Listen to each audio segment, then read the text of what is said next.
The music legend died with only $52,000 to his name, while his songs made millions for others.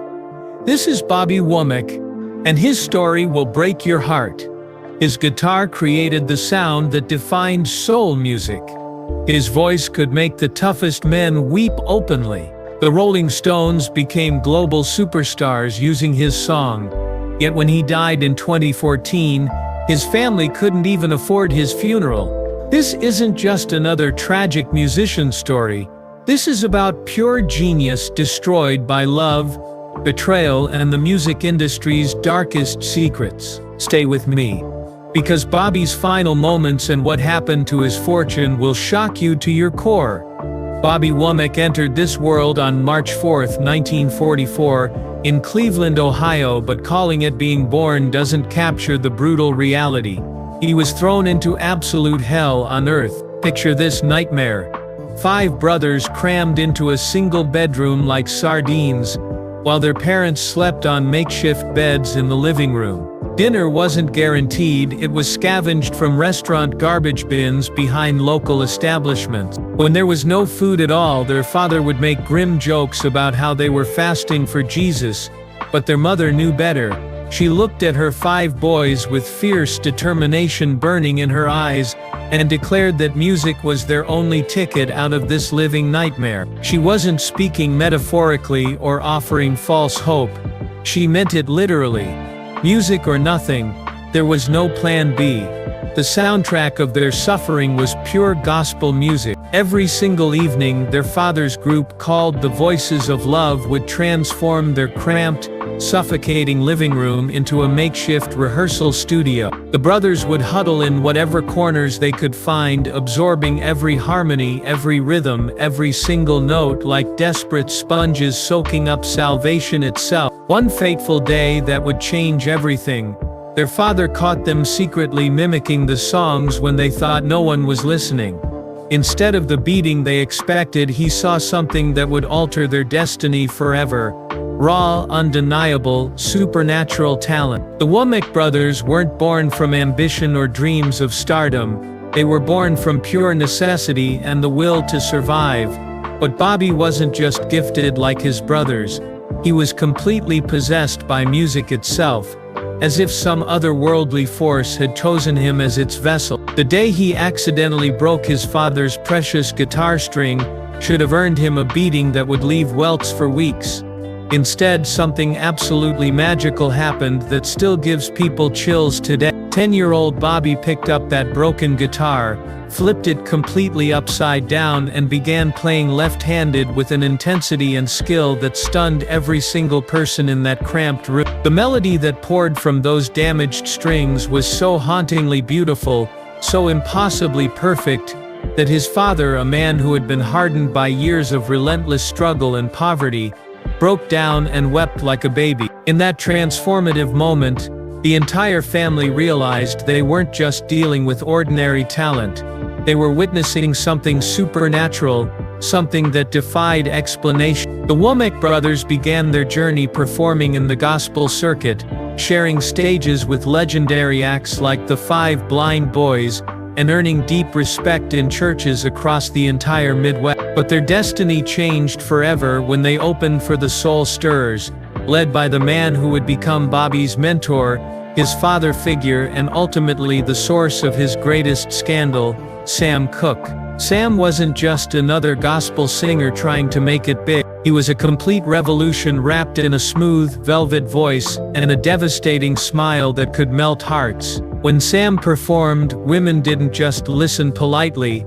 They fainted, they wept uncontrollably, they lost themselves completely in his presence. Conservative preachers accused him of turning sacred church spaces into secular concert halls.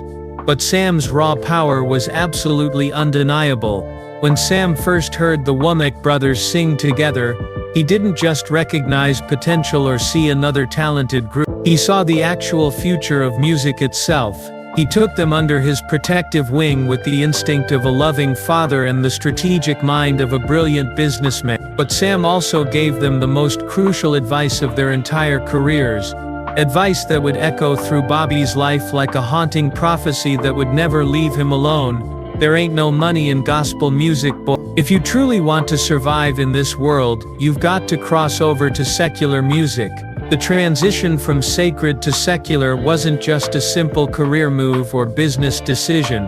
It was a terrifying leap of faith into completely unknown and dangerous water. Sam renamed them the Valentinos, and their first secular hit, called "Looking for a Love," climbed impressively to number 8 on the R&B chart. But the real education, the lessons that would shape Bobby forever, came when Sam put them on tour with James Brown, a man who ran his entire operation like a strict military unit where discipline was everything. James didn't believe in second chances, gentle corrections, or coddling anyone. When Bobby wasn't paying proper attention during a crucial rehearsal, James solved the problem immediately by smacking him hard in the head with a wooden drumstick.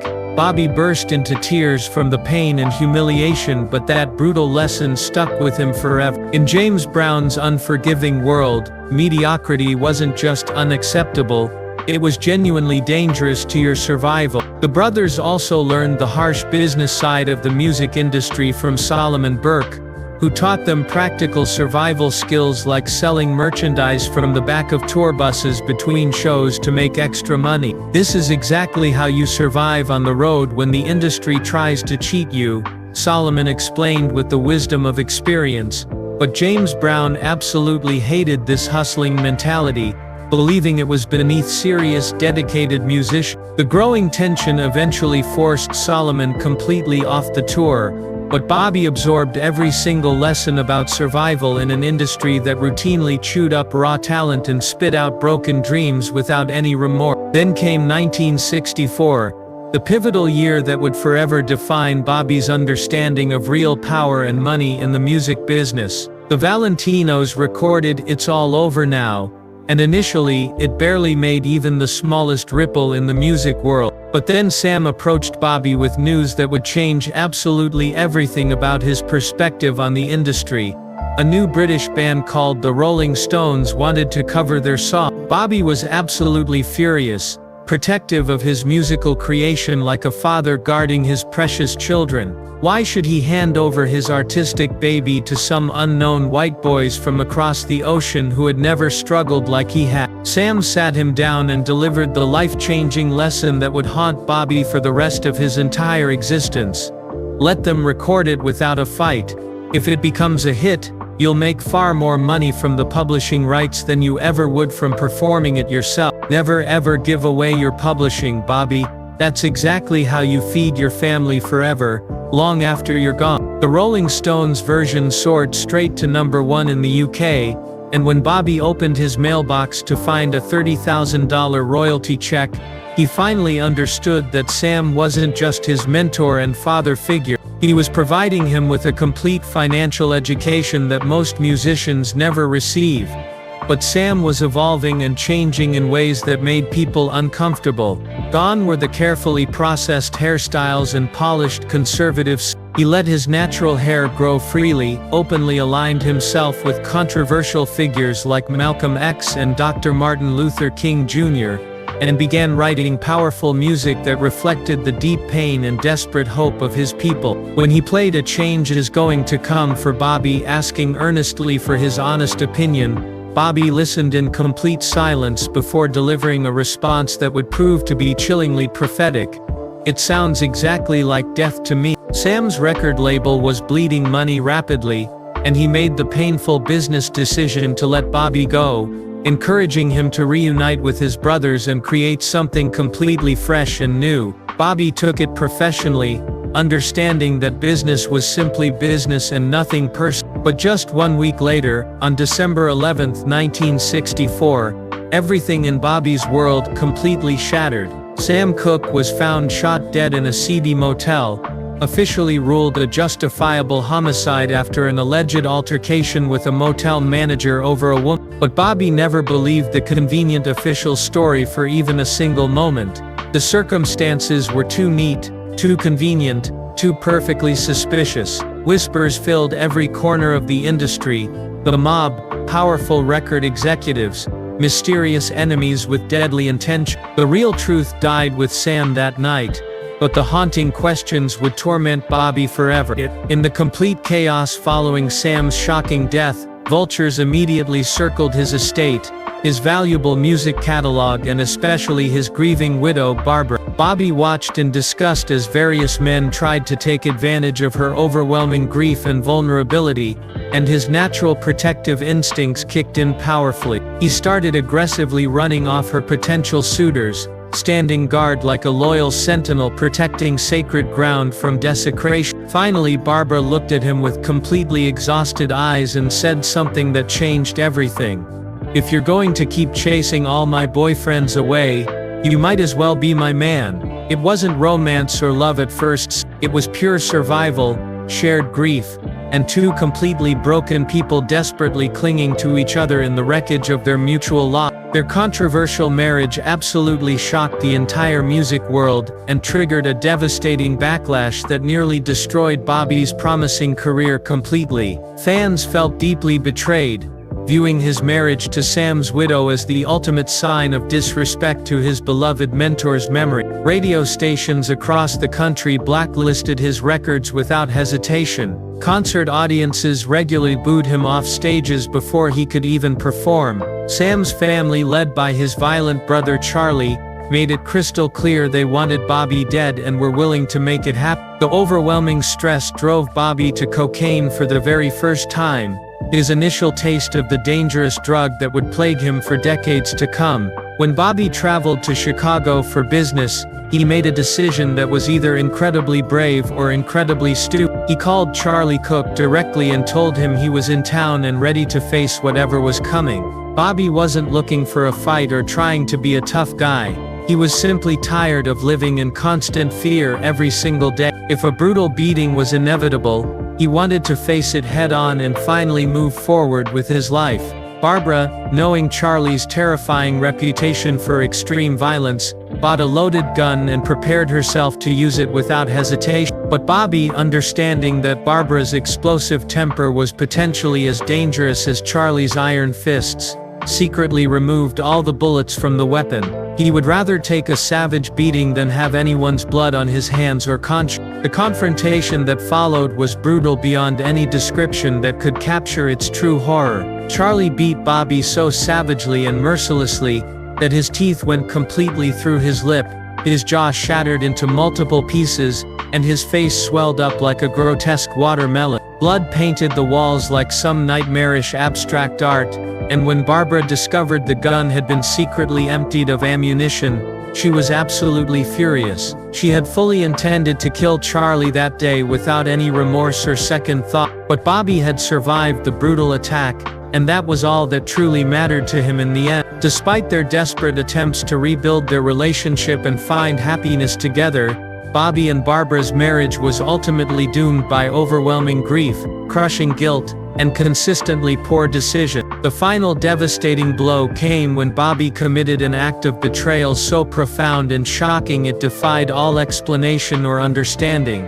He slept with Linda Cook, Barbara and Sam's teenage daughter. When Barbara walked into the room and caught them together in the act, she grabbed a loaded gun and shot Bobby in a rage that had been building for years. He survived the shooting, but their marriage died instantly, cremated in the flames of the ultimate betrayal that could never be forgiven or forgotten. Years later, in a twist that could only happen in the bizarre world of the music industry, Linda Cook married Bobby's brother Cecil, and together they became a successful songwriting team, penning major hits like Teddy Pendergrass's Love Team. Love had transformed into violence, violence had transformed into music, and music had come full circle in the strangest possible way.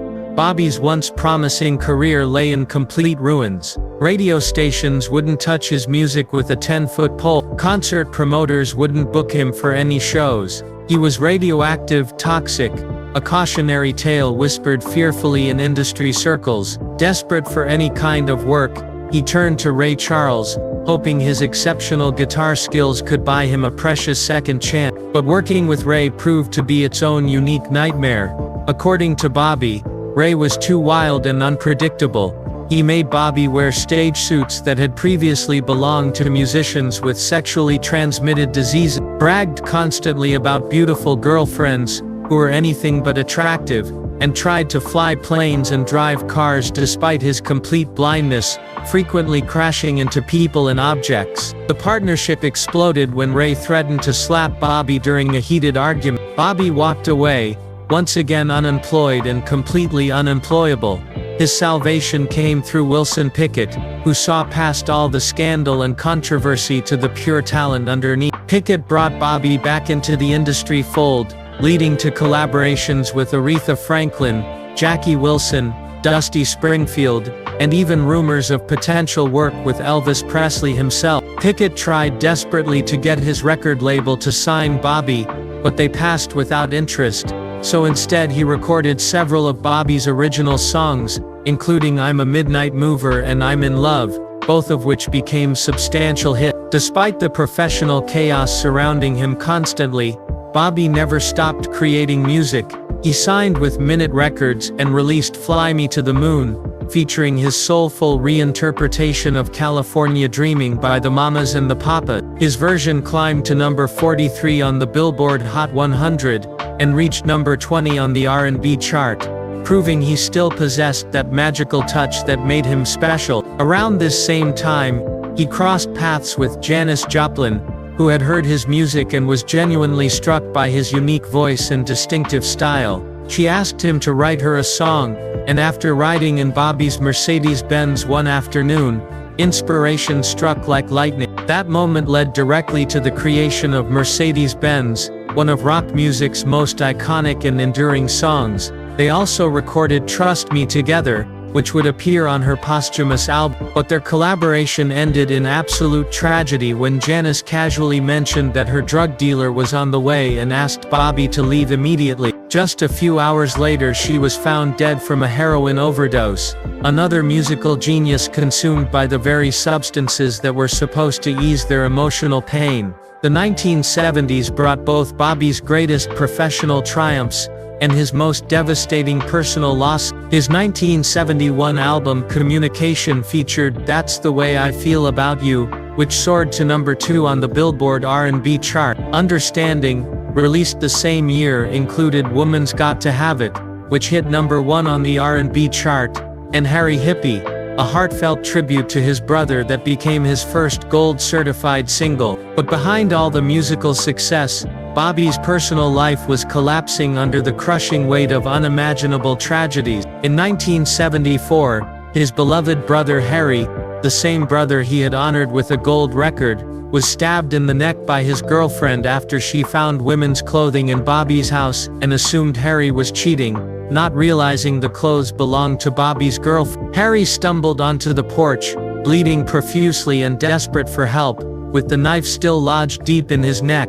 Neighbors watched in horror but did absolutely nothing as he bled out, still alive and calling for assistance that would never come. He died before help could arrive, a victim of mistaken jealousy and neighborhood apathy. The tragedies didn't end there.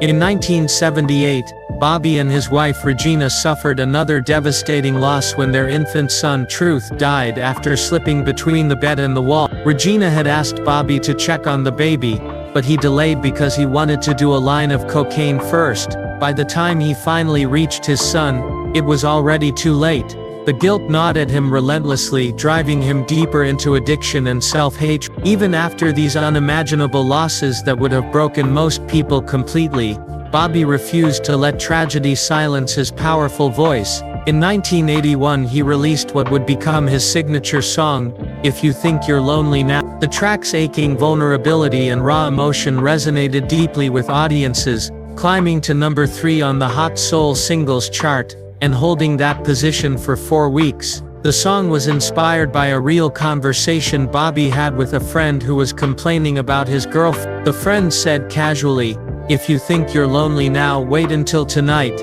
and Bobby transformed that offhand comment into a timeless masterpiece that still moves people today. In 2009, after decades of influence and resilience, Bobby Womack was finally inducted into the Rock and Roll Hall of Fame. For many fans and critics, the recognition was long overdue. This was the man whose guitar had backed Sam Cooke, who had written hits for the Rolling Stones, and who had helped shape the very sound of modern soul music.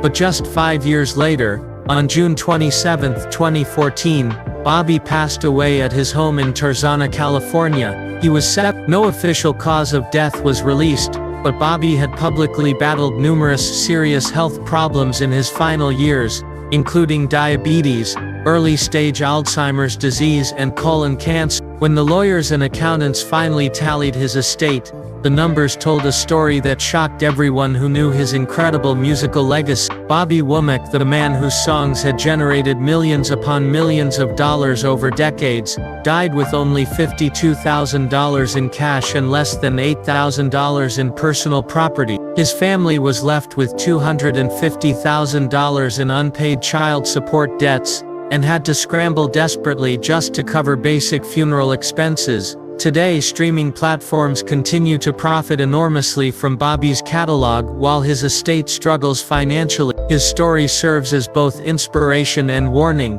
He was a man who helped create the soundtrack of Black America, mentored by legends and respected by peers, yet he died broke and broken. His life was a masterclass in how raw talent, without wisdom, can lead to complete destruction. How love, without proper boundaries, can become betrayal. How success without financial literacy can end in devastating poverty.